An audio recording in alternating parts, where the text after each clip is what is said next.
안녕하세요. 오늘은 통제의 부작용에 대해서 말씀드리고자 합니다. 이제 일단 통제라는 그 어감 자체가 그렇게 좋은 게 아닌데 우리가 알게 모르게 통제의 부작용을 많이 겪으면서 살고 있어요. 그래서 모든 게 이제 너무 넘치지도 않아야 되고 모자르지도 않아야 되고 이제 적절하게 해야 되는데 이 적절하게 한다라는 게 쉬운 게 아니지요. 특히 이제 이 인간관계에서 이 배우자를 너무 구속을 해도 안 되고 또 너무 내몰라라 해도 안 되듯이 특히 자녀를 키울 때 그런 것 같아요. 너무 이제 이렇게 내버려 두면은 애들이 자기 스스로 절제를 하지 못해서 너무 휘돌고 그렇다고 너무 통제를 했을 경우에는 자유롭게 해주는 것보다 부작용이 더 큰 것 같더라고요. 저에게 이제 어떤 한 중년 남자가 상담을 받으러 왔는데 이 양반이 얼마 전에 파산 신청을 했다 그래요. 그래서 그게 무슨 얘기냐 그랬더니 자기가 회사를 다니다가 그만두고 자기 사업을 했대요. 했는데 이제 그게 여의치 않으니까 이렇게 몇 년 만에 빚을 매덕 졌다 그러더라고요. 그래서 이걸 도저히 어떻게 할 수가 없어서 이제 부모님께 알렸더니 부모님이 알았다. 이게 빚이 얼마냐? 이렇게 얘기를 했을 때 전체 액수를 다 말하기가 너무 미안트래요. 너무 커서. 그래서 그 당시 총액이 한 3억 한 5, 6천 됐는데 3억이라고 그랬대요. 그러니까 부모님이 알았다. 그러면서 이제 3억을 갚아줬는데 나머지 5, 6천을 자기가 어떻게 이제 이렇게 궁리를 해서 잘해서 그거를 이렇게 갚으려고 했는데 그만 그게 눈덩이처럼 그게 오히려 불어났다는 거예요. 그래서 한 2년 뒤에 그 5, 6천만 원 있던 게 점차 커져서 그게 또 한 2억 됐다는 거예요. 그러니까 이제 이게 또 감당이 안 돼서 또 허우적거리니까 부모님이 그때 또 한 번 갚아줬대요. 근데 이때도 그래 네가 갚아야 할 총액수가 얼마냐 이렇게 물었을 때 이 전체를 얘기 안 하고 또 이 짜투리를 남겨뒀다는 거예요. 그런데 이제 이 짜투리 남겨둔 거를 또 자기가 갚으려고 하다가 카드 빚으로 뭐 돌려막기 뭐 등등 하다가 또 빚을 키우고 말았다는 거예요. 그래서 3번씩이나 이렇게 되니까 이제 이 부모님이 노발대발했죠. 그래도 이 외아들을 어떻게 그냥 죽게 내버려 둘 수가 없으니까 이 부모님이 집 정리를 다 자기네 사는 집을 팔아서 아들의 빚을 다 갚아주고 이제 이 아들네와 합쳤다는 거예요. 그래서 이 아들 며느리는 이제 일을 나가고 이 부모님은 이 손자 머슴애들을 2명을 이제 집에서 돌보면서 이렇게 살면서 이제 이 남자는 결국 파산 신청을 했더라고요. 그래서 제가 물었어요. 파산 신청을 했으면 돈이 상당히 궁할 텐데 어떻게 상담을 받으실 생각을 하세요? 이렇게 물었더니 자기 부모님이 자, 네가 또 숨겨둔 돈이 있는지 없는지 이거를 믿을 수가 없으니까 상담자하고 이 긴밀하게 상담을 하면서 다시는 그 숨겨둔 돈이 없기를 바란다. 그러니까 아무리 우리가 돈이 없기는 하지만 상담을 계속 좀 받아라. 이런 명령이 떨어졌다는 거예요. 그래서 자기가 부모님께 너무 죄스러워서 다른 거는 몰라도 상담은 받기로 해서 왔습니다. 이렇게 해요. 그래서 저도 아니 한 번도 아니고 3번씩이나 그 짜투리 돈을 남겨뒀다가 그거를 자꾸 부풀리게 해서 도리어 더 어려움에 처하다니 뭐 이런 일이 있는가. 좀 희한하다는 얘기예요. 그래서 이 양반에게 이제 왜 솔직하지 못하고 이렇게 짜투리 돈을 남겨뒀다 일을 키웠느냐. 이제 이거를 이제 따져보기 위해서 이분의 성장 과정을 쭉 살펴보니까 이 부모님이 아들을 잘 키우고 싶다라는 과도한 욕심 때문에 아들을 너무 옥조였더라고요. 그러니까 어느 정도였느냐면은 친구들하고도 충분히 놀지 못하게, 또 아들이 무슨 취미 활동을 하면은 취미 활동을 하는데 시간이 소비된다. 그래서 오로지 공부만 시킨 거예요. 또 이 과도, 아들이 원하는 과에 가지 않고 부모님이 생각하기에 전망 있는 과를 선정을 해서 거기에 입학을 시키고, 이렇게 되니까 이 아들이 대학 입학 또 취업할 때까지 자기 의사대로 해본 적이 없는 거예요. 이제 이렇게 하면서 이제 많은 부작용을 낳는데, 특히 부작용 중에서도 뭐냐면은 솔직하게 말하지 않고 자기도 모르게 자꾸 뭔가를 숨기는 이런 식의 부작용을 낳은 거예요. 그래서 이제 살펴보니까 이 사람은 과도하게 이제 통제를 받으면서 자랐는데, 그러다 보니까 부모에게 불만이 일단 많았고, 또 이제 불만이 많다 보니까 솔직하지 않고 거짓말을 하고, 그러다가 지금은 이제 이게 파산 선고까지 하는 참 안타까운 상황에 처해졌어요. 그래서 저는 이 남자분을 상담을 하면서 이제 이 양반이 자유롭게 자기 이야기를 할 수 있도록 도운 거예요. 그러니까 남자분이 저에게 상담을 오면은 그 어떤 이야기든 하여튼 자유롭게 얘기하십시오. 그래서 당신이 솔직히 자기의 어떤 생각이나 감정을 얘기해도 통제받지 않고, 지적받지 않고, 그래서 이 솔직하게 얘기하는 게 오히려 더 편하고 좋다라는 그러한 그 느낌을 이 양반이 가져야 되고, 그런 것들을 체험을 해야 돼요.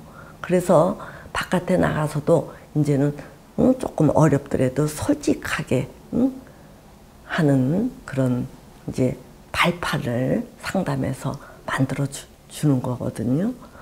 자, 이제 또 다른 예가 하나 있는데, 이번에는 어떤 청년이에요. 부모님이 청년을 데리고 왔는데, 부모님은 자기 아들이 이번에 그 대학교 졸업을 할 줄 알았다는 거예요. 근데 웬걸 이렇게 보니까 이제 겨우 2학년이라는 거예요. 그러니까 그동안 유급을 당하고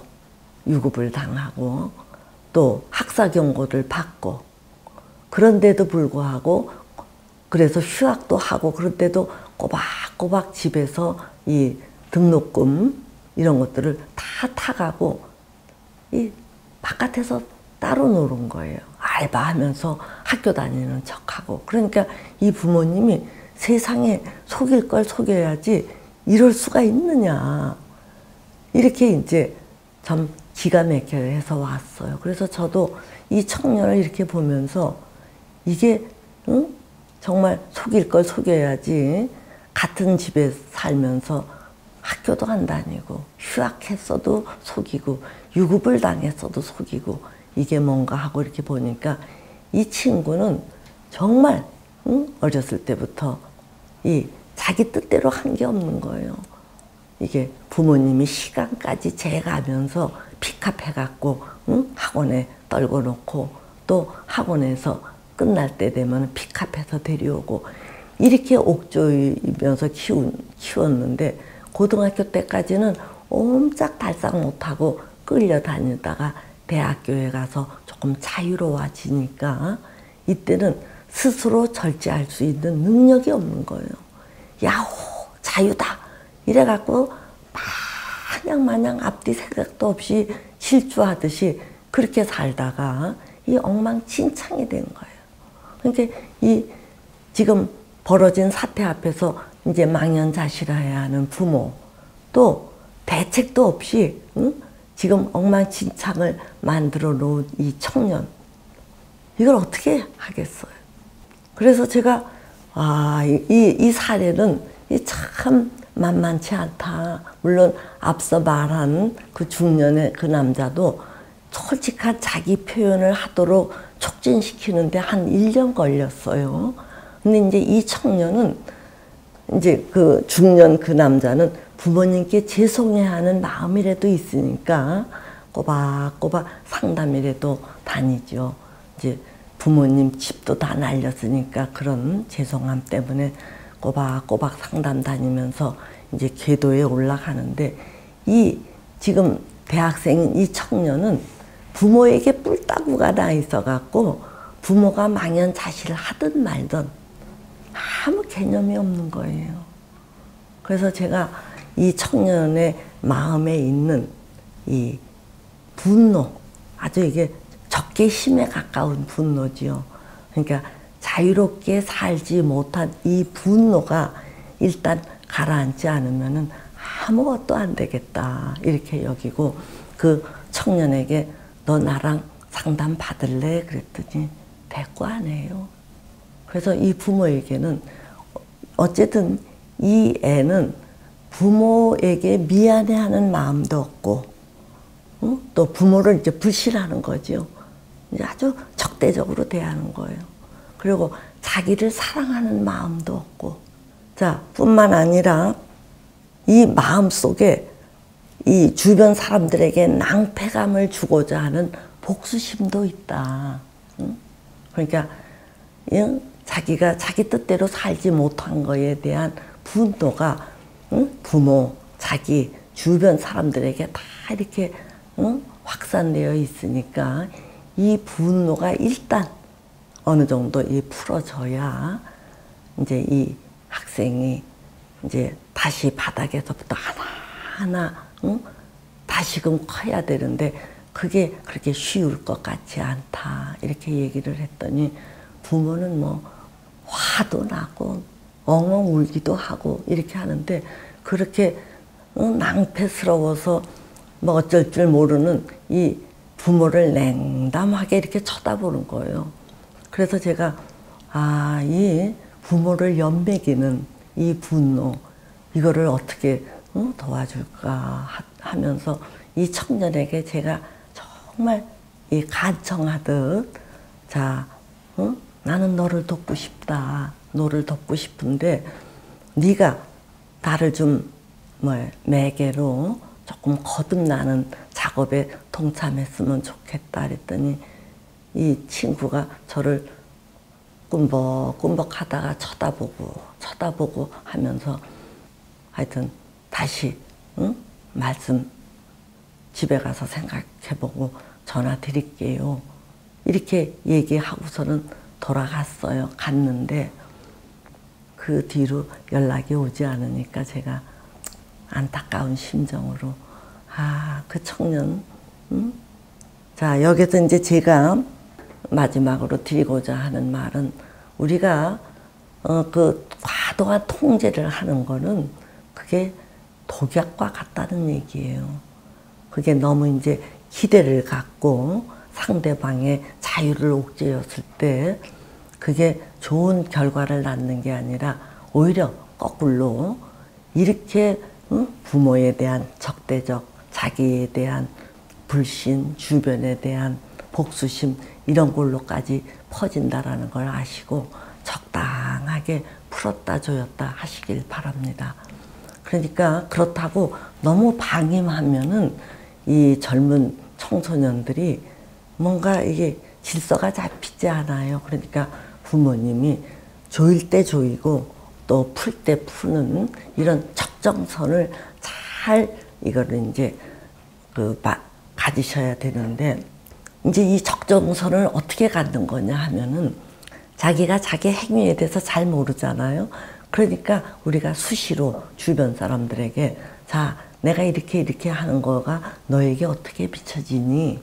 이렇게 자꾸 물어서 즉 상대방으로부터 피드백을 자꾸 들어서 이 균형을 잡아가는 수밖에 없다고 봅니다. 그러니까 여러분들이 내가 옳다, 내 생각이 합당하다라는 그런 고집 속에 갇히시지 말고 과도한 통제 이런 것들을 안 하기 위해서 수시로 피드백을 받고자 열린 마음으로 지내시기를 당부드립니다.